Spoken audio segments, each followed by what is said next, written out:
Hello everybody and welcome to the very first episode of History Review, where I review history stuff, it's just history, okay?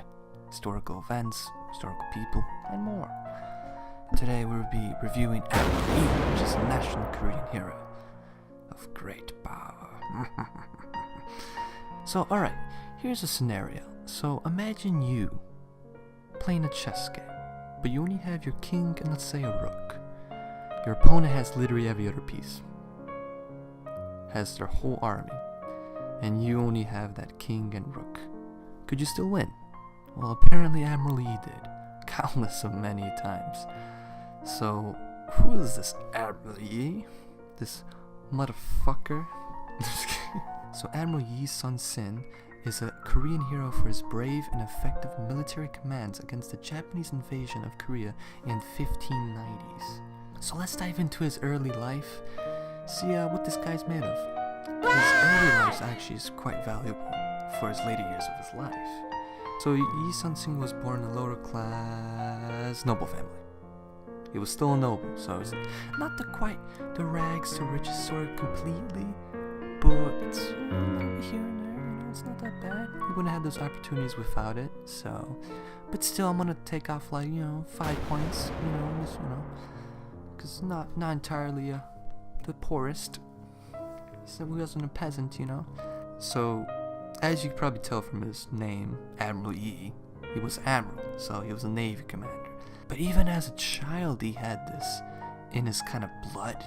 So Yi actually played little commander games, little war games in his neighborhood as a kid, and made his own functional bows and arrows as well. So, most kids do that. If you see, especially with boys, they usually do that a lot. So it's just something, but it's not, it's not set in stone what he's going to do in life. So he was also well versed in culture as well, as he was reading many classics. So that's pretty good too. He wouldn't probably have not known that if he was not a noble. So, not the rags to riches story, but still getting there. All right. So in his early 20s, he began to study military arts in a military academy. So this is actually really shocking, or kind of surprising for anybody to really take up this in Korea, because it was greatly influenced by China, which brought in a lot of Confucius ideas. These Confucius ideas did not really like military at all. But yet Yi, no, he still studied archery, horseback riding, and swordsmanship in 1566. So he would actually be much more fit for Japan, as feudalism was happening during this time. But no, he was born in Korea, and he wanted to be a military man, and that's exactly what he was set out to do. So this is where it gets pretty interesting. So he was taking the national military exam at age 28. But Yi actually fell off his horse during the exam, and he horribly broke his leg. However, was he gonna give up? Nah, bitch, this is Yi. He ain't gonna give up on that weak shit. He's gonna crawl to the nearest willow tree. He's gonna break off a branch, use it as a splint for his broken leg, and continued on the horse with the exam. He still failed, but hey, that's some serious dedication. So that's bam, I'm gonna give him 11 points for that shit. While he did fail the exam, he would pass the test 4 years later, which is not bad. So he was posted at several military outposts, but he was discharged and falsely accused twice by his colleagues after seeing his great skill. So basically just some jealous coworkers. Just fucking assholes. So from looking at Yi SUN-SHIN's background, it's clear to see how he had won many of his first battles using the tactics he created and the ships he ordered to make. So a new challenger approaches for Admiral Yi and all of Korea to test their strength and skill as the conquest-hungry leader of almost all of Japan, Tokiyomi Hideyoshi. I butchered that completely, I'm sorry. Set out his huge forces to try to conquer Korea in 1592. Hideyoshi sent out over 150,000 soldiers with 800 ships in the first wave of the invasion against Korea. But Yi was able to win battles in order to control the Yellow Sea, in which Japanese forces used to travel to Korea. So here's, I guess this is a great time to mention about Yi. Never lost a fucking battle. The fucking crazy. He had many battles and he never lost a single one, which is absolutely insane. So let's see how he did this. So Yi won the Battle of Okpo and the Battle of Skenskan with a couple other battles that made many Japanese generals wary. Admiral Yi and his forces were able to cut Japan from their supplies, reinforcements, and communication, which held off Japanese attacks. The great thing about Japan being the island is that they have to travel there with boats. And this is the perfect opportunity for Korean forces, with Admiral Yi, to attack them on sea before they even reach on land. So Admiral Yi used many tactics and his new ship designs to surprise the encroaching Japanese army. So this ship is absolutely insane. It's called the Kobusan, or the turtle ship, which proved to be useful against Japanese forces as it has metal armor on top, with spikes and or knives, with a dragon head cannon in the front. Holy fuck, I want to give that 40 points of badassery, because that's like, what kind of ship have you seen like that before? It's like, whoa, this thing's fucking insane. So how Admiral Yi was able to win these battles, all of them, it was due to his much faster and longer range ships compared to the slower and low range ships that the Japanese had. Korea, they had mainly cannons on their ships and they were faster. However, Japan, they only were focusing mainly on line conquest, so they didn't really have cannons. They just had soldiers with muskets, which obviously didn't go that far.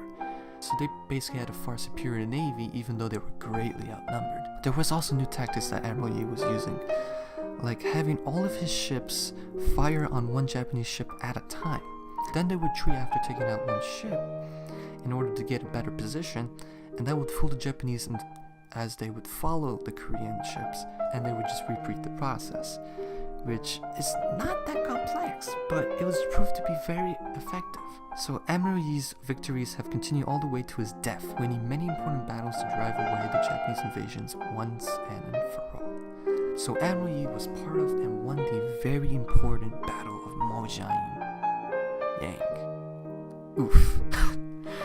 In the later years of the War of Japan and Korea, Admiral Yi was told from the King of Korea to help the battle on land instead of sea, because Yi only had 13 ships against Japan's 300. So what do you think Admiral Yi did? Did he pussy out? Yeah, I'm gonna fight on the land even though that's not what I know how to do. Yeah. Nah, this bitch, not like that. Even with all of these odds stacked against him, from an edict from Admiral Yi himself to the King of Korea, in 1597, Admiral Yi shockingly responded, quote, "Even though our navy is small, I promise you as long as I live, the enemy cannot but despise us," end quote. What a fucking badass. So I'm gonna give that like 200 points of just badassery right there. But he actually has to hold up to his words too, right? Or otherwise those points wouldn't really go anywhere, right? However, he actually did. Admiral Yi had tricked the 333 Japanese ships to the very narrow Mojang Strait, and the help of the fast water currents in the strait, the unclear weather, he used heavy defensive chains that blocked the narrow strait, and Admiral Yi's ships were hidden behind hills. Admiral Yi's forces were able to take out 33 Japanese ships and killing the great Japanese admiral. After that, the Japanese retreated. Admiral Yi has only lost 10 men and no ships. So that's insane. I feel like if the Japanese stayed there longer, he would take down much more, but they were so scared they were like shitting their pants. Nah, fuck this guy, we're out of here. So I'm gonna give that like fucking 479 points of badassery right there. Admiral Yi's last battle had helped to end the war between Japan and Korea, although it costed him his life. Using many of the previous tactics that he had set up, Admiral Yi has driven out a huge Japanese force retreating.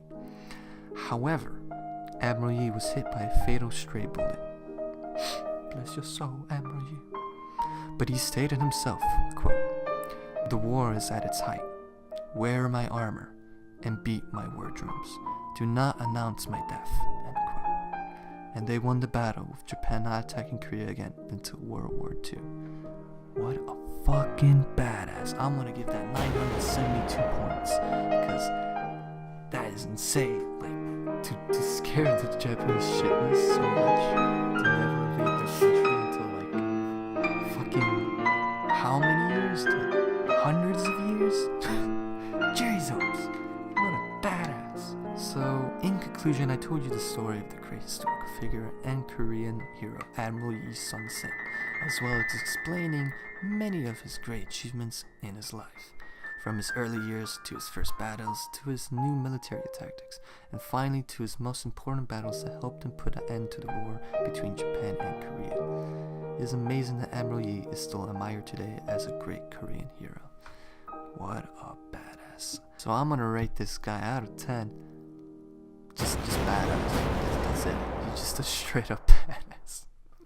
So yeah, I hope you enjoyed this first episode of History Review, and I'll be coming back at you with another video soon. Until then, see you later.